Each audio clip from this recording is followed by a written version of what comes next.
Wind sang lonely over the Wyoming flats the day Grace Fairfield stepped down from the coach. Year of our Lord, 1876. Dust on her hem, hope in her throat. She held a scuffed carpetbag like a lifeline and stared at a sun-faded sign that claimed there were 342 souls in that little place. Far fewer dreams, she suspected. Or maybe far more.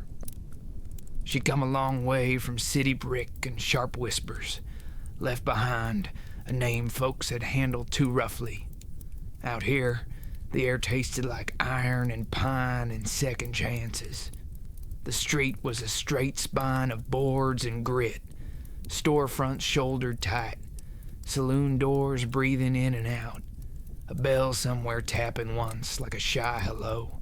Grace pushed a loose curl under her bonnet, squared her small shoulders, and followed the smell of boiled coffee to the hotel. The woman behind the counter was gray-haired and able, eyes that had seen weather and worse. "Alma Jenkins," she said, pushing a ledger across. "You're the new teacher." "Grace Fairfield," Grace answered, the name steadier than she felt. "Mayor says you'll have a cabin by tomorrow. Tonight, you take room 3. Supper's at 6. Alma slid over a brass key, and there was kindness in the motion. Room 3 was narrow as a hymn, but clean. Patchwork quilt, porcelain basin, a window on the street. Grace set down her picture of her parents and 3 worn books she could not bear to leave, then stood a moment with both hands on the bedstead, breathing slow. 22 years old and starting over. A person could be brave and terrified in the same minute. She learned that right then. At supper, the mayor rose with a grin you could hang a lantern on. Walter Campbell, built like a stove, a suit too fine for a frontier table. He shook the dust right off her doubts with talk of the school. One room beside the church, benches that creaked, slates enough to go around if nobody dropped theirs. 30 children, more or less, and parents hoping for letters to open the world. He called it a town project. She called it a blessing. The door blew wide in a gust that smelled like horses and snow not far off. A man stepped through with evening light at his back, tall enough to own any doorway, shoulders carrying work the way good men do. In his hand, a small boy clung like a holster. "Evening, Mayor," the man said, voice rough with gravel and distance. "Didn't mean to interrupt." "You never do, Mitchell," Walter said. "Come meet our new schoolmarm." Mitchell Logan tipped his hat. Firelight showed him plain, blue eyes that didn't look away first, a thin, pale scar tracing his jaw, a shadow of beard he hadn't had time to argue with. "Ma'am." "Mr. Logan," Grace replied, and her voice surprised her by not trembling. The boy stared without shame. Freckles, a clean shirt that had seen the day's work. "I'm Billy," he declared. "Are you an angel?" Mitchell's cough was gentle but firm. "Son." Billy swallowed. "Sorry. You just look like the picture in Pa's Bible, the one of Mama. There are rooms that learn to hold their breath. That one did." The father's jaw set, barely. "Apologize properly," he said low. Billy scuffed his boot. "I'm sorry, Miss Fairfield." "No harm done," Grace told him and mended. "Thank you for the compliment." They sat for a few bites. Mitchell took small, polite spoonfuls, like a man who knew supper would be cold by the time work let him eat it. Grace noticed his hands, nicked and sure, a working man's hands that could be careful with a spoon or a child. "Philadelphia," Walter informed the table, proud as a matchmaker. "She came from far." "That's a long trail, Muff," Mitchell said, looking at Grace without poking at the reasons. "What brings you here, miss?" "Teaching," she said. Simple, because the rest was a tangle. "And room to breathe." He nodded, like that answer fit a shape he knew. Billy finished first, wiped his mouth with more effort than success, then beamed up at Grace. "Will you tell us stories at school? Pa tells the best. 'Cept he says I gotta read 'em myself." "There'll be stories," she promised, "and you'll read them clean as a bell by spring."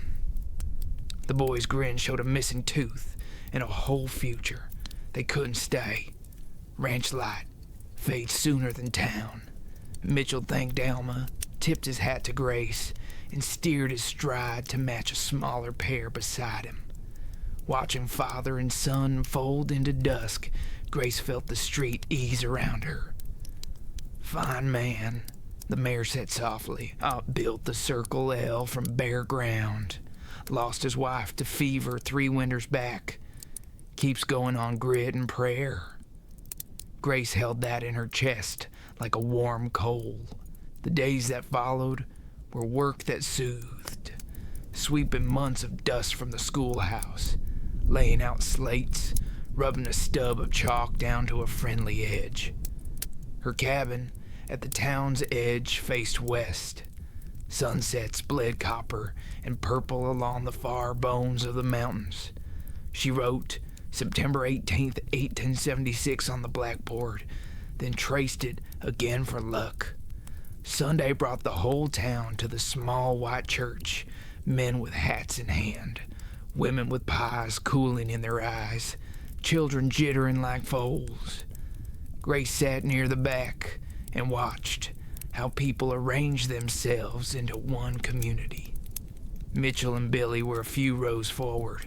The boy leaned, fidgeted, stilled when his father set a quiet hand on his knee. After the benediction, handshakes came like rain, names she tried to catch in her apron pocket. "Folks appreciate a teacher," Mitchell said when he reached her, hat tucked respectful at his side. Billy peeked around his leg like a rabbit by a fence post. "It's a privilege," Grace answered. "Every child deserves a map." Billy tugged. "Can I show you my pony, Miss Fairfield? Please? Pa gave him to me for my birthday." Mitchell half winced, half smiled. "He's got a new mount. Thought he might float off the ground when I saddled it." "I'd be honored," she said.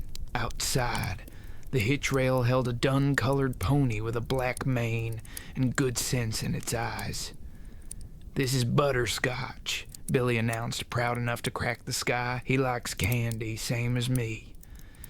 "He's handsome," Grace told the pony and the boy, and the pony flicked an ear like it agreed. Billy stood taller under praise. "Pa says a man learns responsibility early." "Your father's wise," she said, meeting Mitchell's glance and finding there the plain truth of it. Then Billy struck like a little storm. "Will you come to supper at our place sometime, Miss Fairfield? Pa makes beans real good. I can show you my room." Color rose under Mitchell's sunburn. "Billy," Grace spared him, "I'd be glad to accept if your father asks me proper." Something unreadable shifted in Mitchell's eyes. Respect, maybe, or relief. "Miss Fairfield," he said, voice gentle as worn leather, "you're welcome at the Circle L. My cooking's plain, but honest." "It sounds perfect, no," she answered. "And please, call me Grace." He nodded once. "Grace, then." A small curve found the corner of his mouth. "I'm Mitchell to friends." The bell tolled noon. Plans were simple as bread. "Saturday," he said at last. "If it suits. I'll send a wagon at 4. Grace felt that yes rise from a place deeper than manners. "Saturday will do." They parted in the yard, the boy swinging into his pride of a saddle, the man setting a steady hand on the reins. As horseflesh and hope moved toward open country, a breeze came down off the high land and set the church's white paint to shining. Grace stood in that light, one hand against her skirt, and knew life had turned a small, sure degree. Saturday would come, and with it, a door she had not expected to open. Saturday rolled in slow and golden, the kind of afternoon where the prairie seemed to breathe.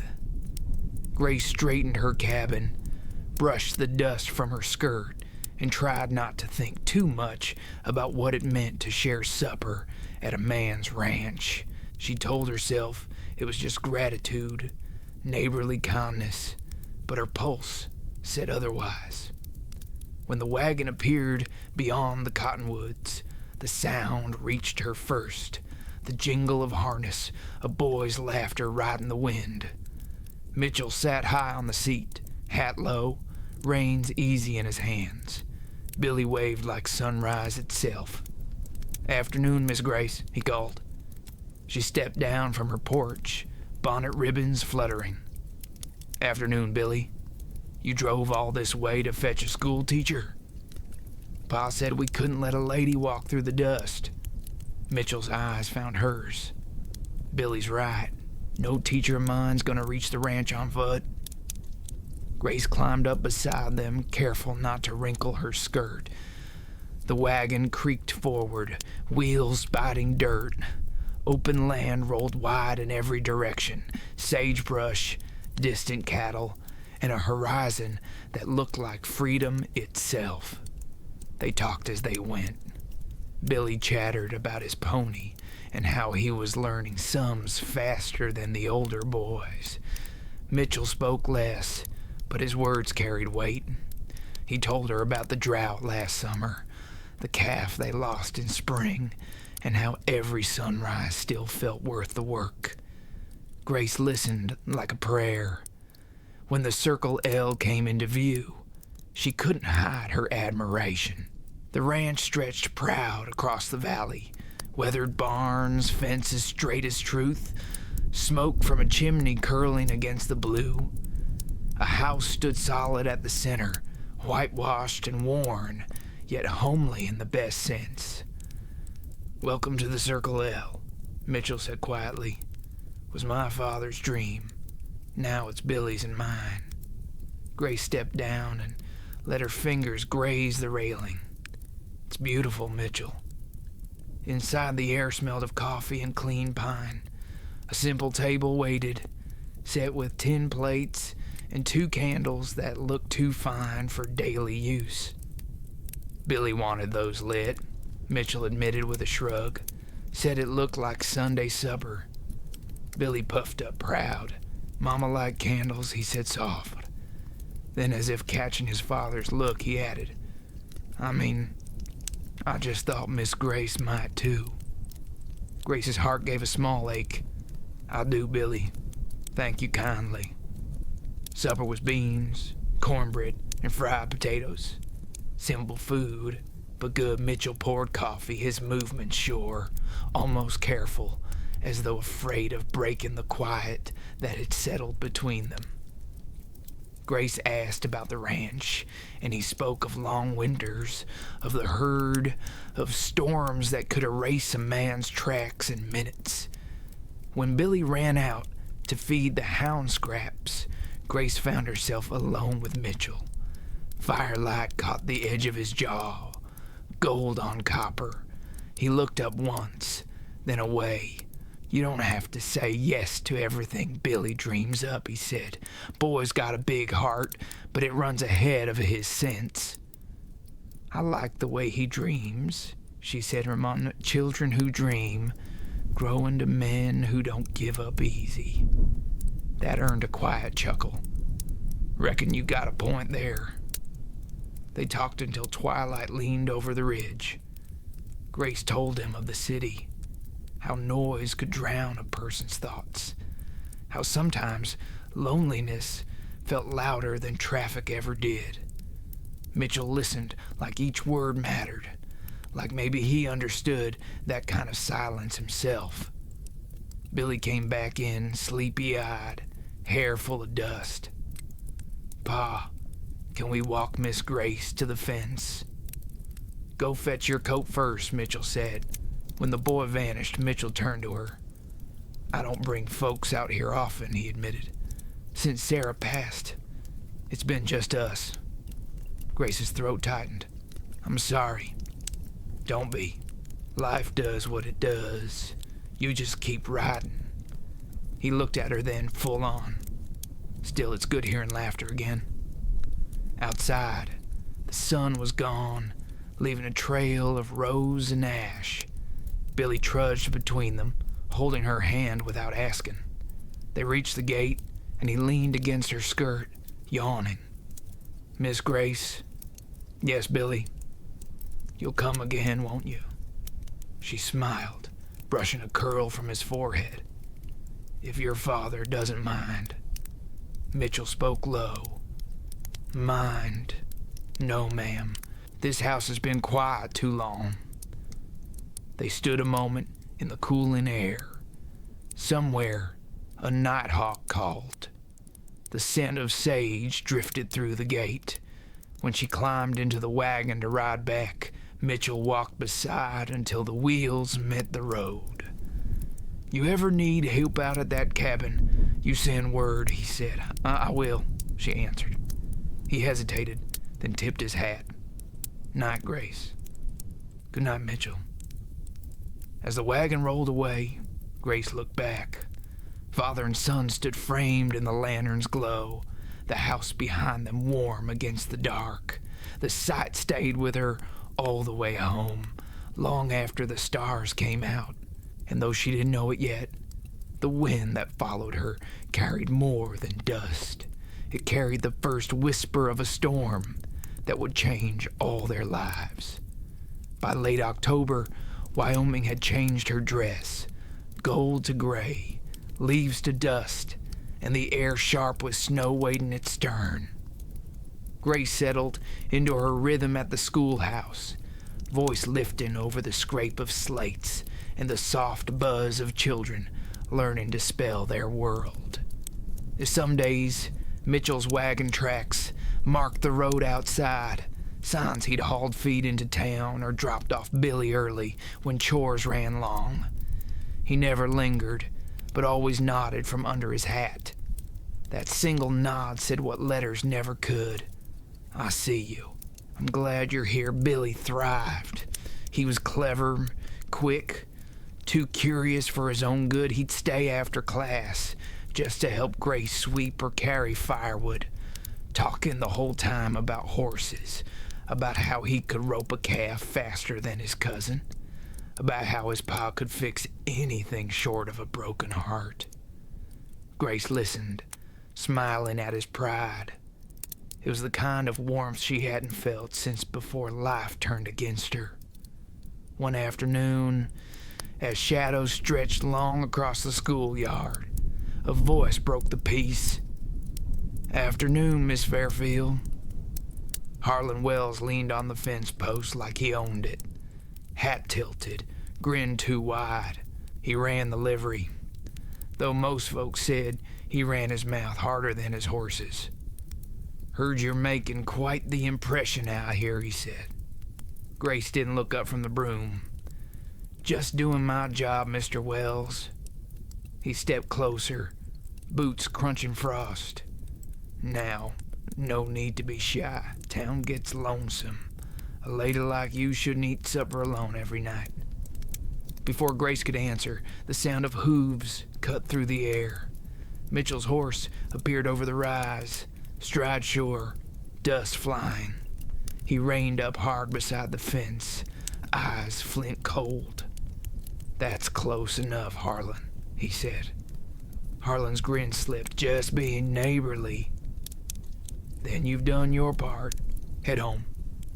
Wells muttered something under his breath, tipped his hat mockingly, and turned away. The schoolyard seemed to breathe again. Grace exhaled, a little too late. "Thank you," she said quietly. Mitchell dismounted. "You all right?" "Yes. He's just persistent." He nodded, jaw working. "He's also half drunk most days. Don't let him near you alone." "I can handle myself, Mitchell." I don't doubt it, he said, softening. But a woman shouldn't have to. Something in the way he said it, steady, without pity, settled in her chest like a promise. That evening, he offered to ride her home. They went slow, the school behind them fading into the dusk. The land stretched endless, rolling fields, fences like thin bones against the sky. Grace breathed deep, feeling the cold bite her cheeks. You think folks ever stop talking about newcomers? She asked. Not in towns this small, he said. They'll talk till they find something else to whisper about. Then I'll just have to give them good things to say.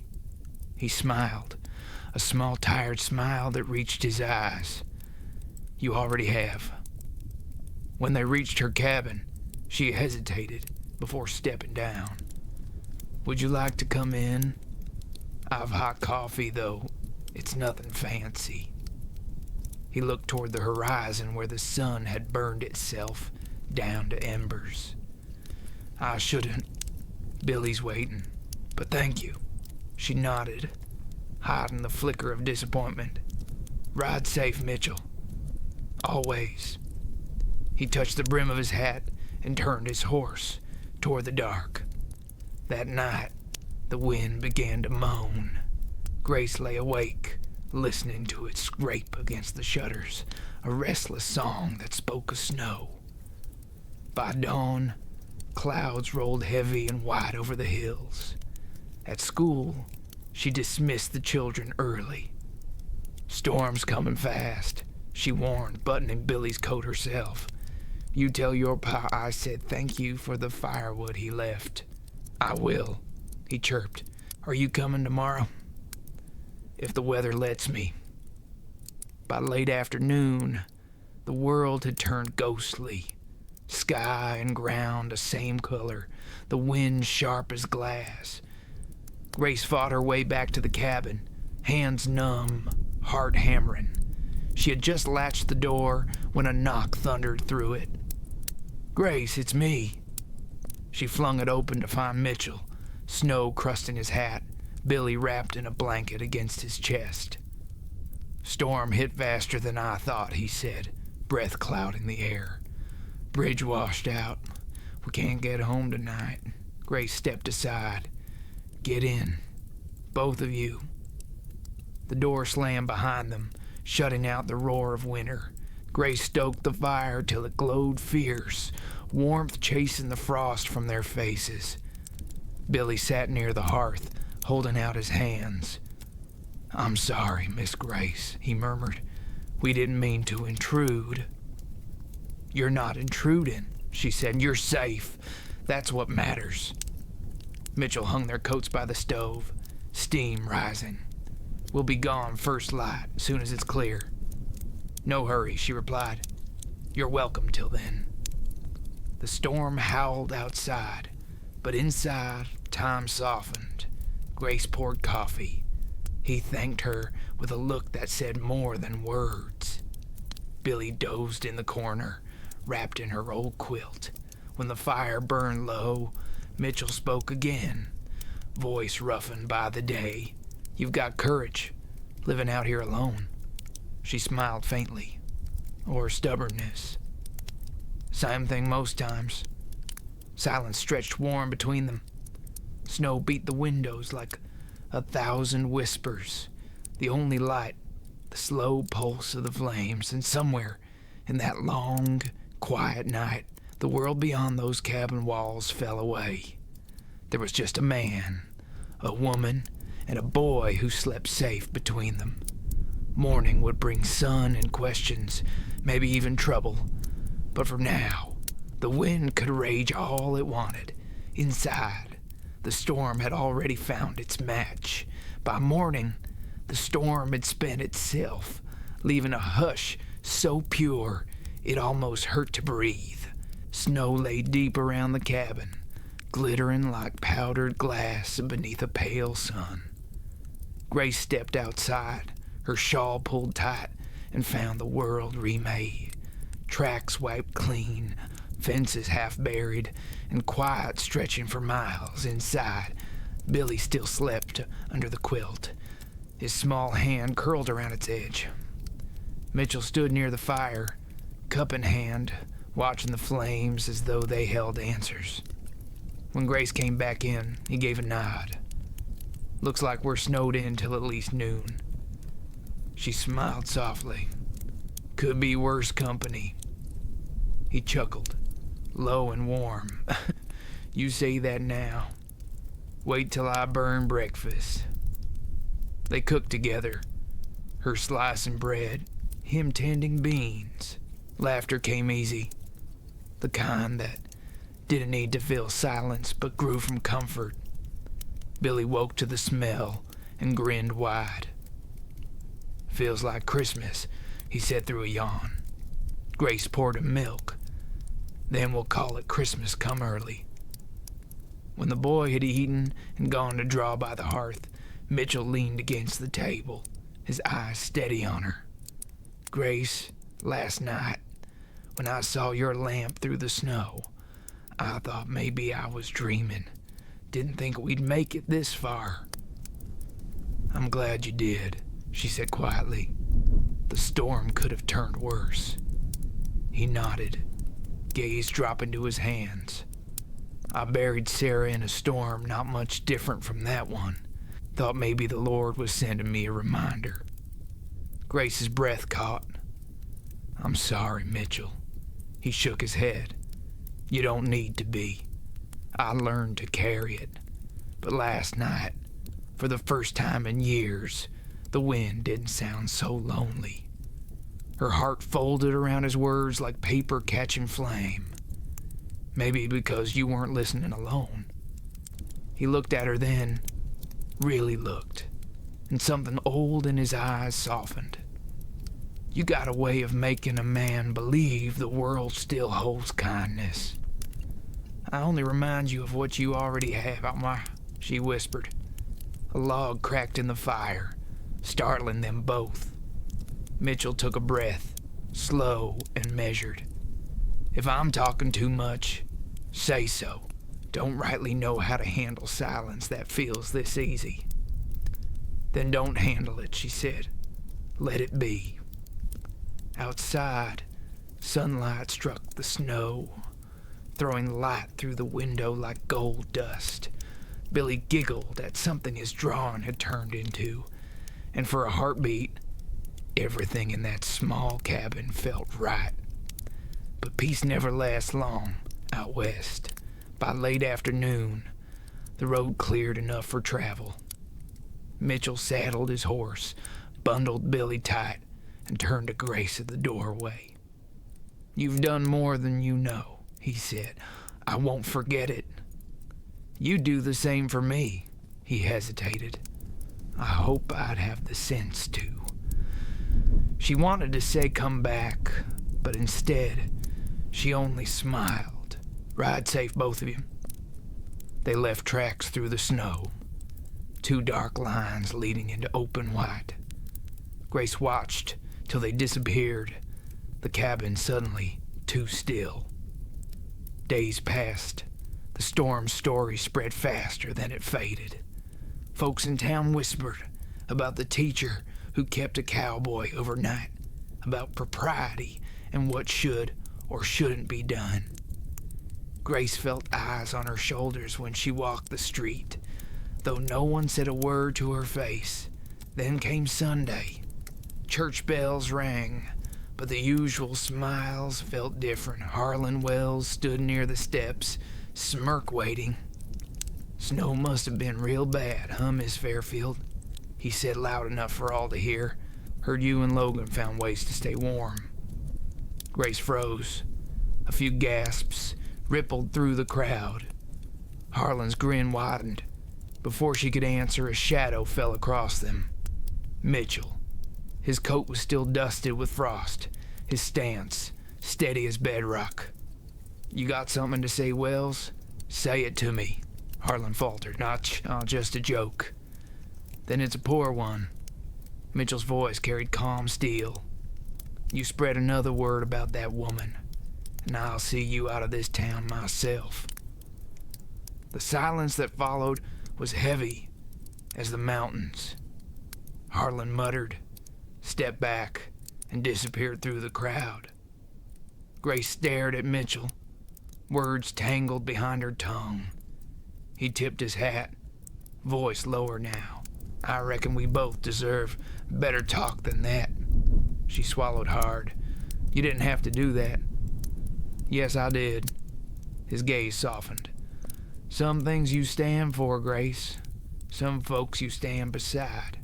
And that night, the snow melted into muddy roads, but something else had thawed too."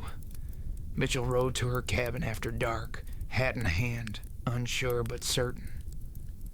"I ain't good with speeches," he said at the threshold, "but I meant what I said.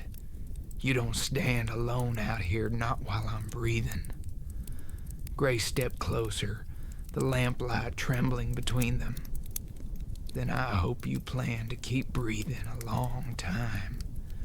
His laugh was quiet, rough. At least that's the idea. The pause that followed was the kind that feels like choice.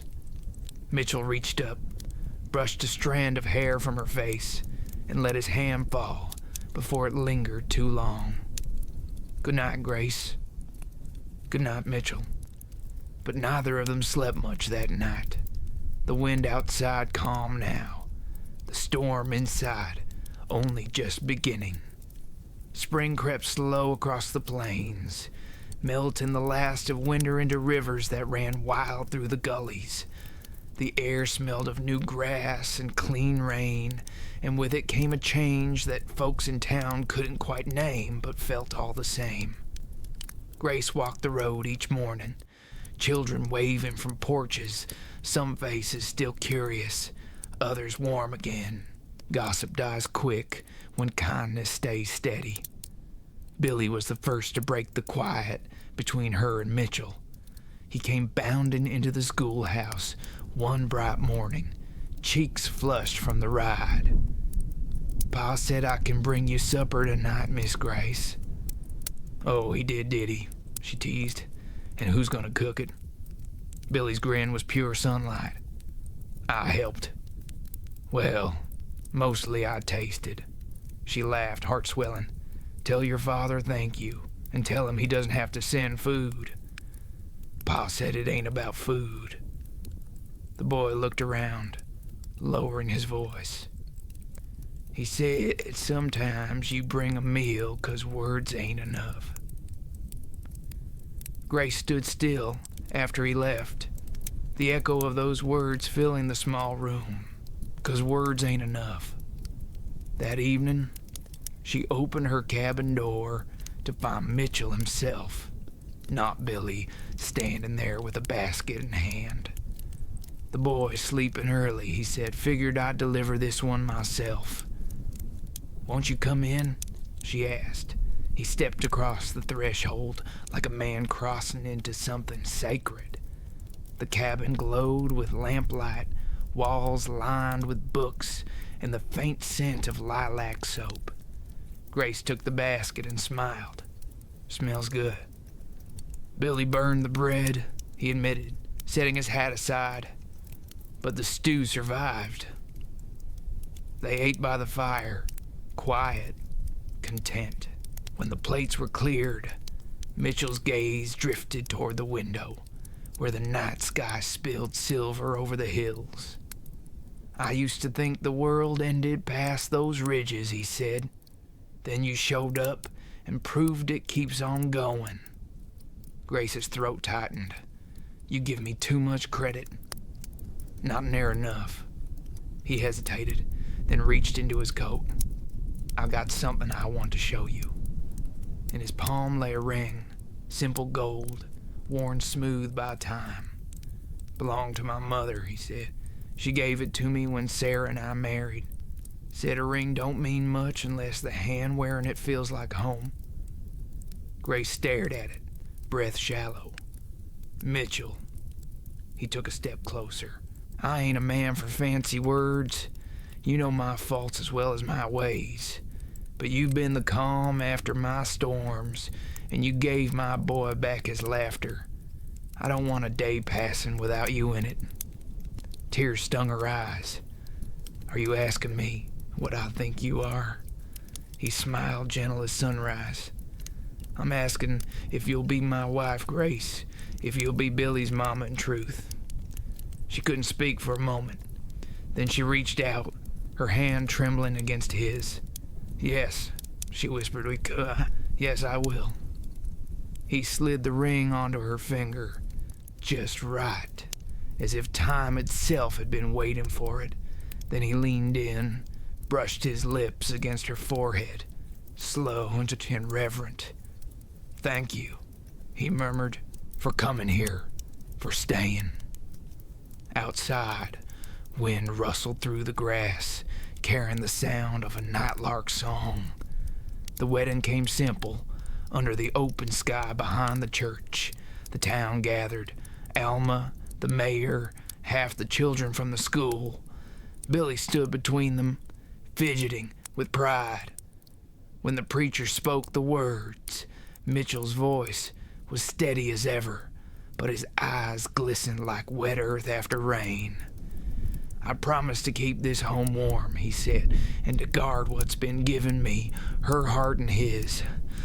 Grace answered with a smile that shone through tears, and I promise to walk beside you through every season the Lord sends. Billy looked up at them, face shining. Can I say something? The preacher chuckled. Go ahead, son. Billy squared his shoulders. I just want to say, I finally got my mama. Laughter rippled through the crowd, soft and full. Grace knelt, pulling him close. And I finally got my boy. Mitchell bent beside them, wrapping his arms around both. 3 of them stayed that way a long time. One heart, one home, one promise sealed beneath a sky wide enough for forever. As the sun dipped low, painting the prairie gold, Grace looked at her husband and son, and her heart whispered a prayer, one of thanks, one of peace. The road behind had been long, but the trail ahead glowed clear. And when the night came, they rode back to the Circle L together, laughter chasing them down the quiet road. If you'd been standing out there under those endless stars, you might have heard the echo of it, the sound of a woman who found her place, a man who found his faith again, and a little boy whose one small question changed everything.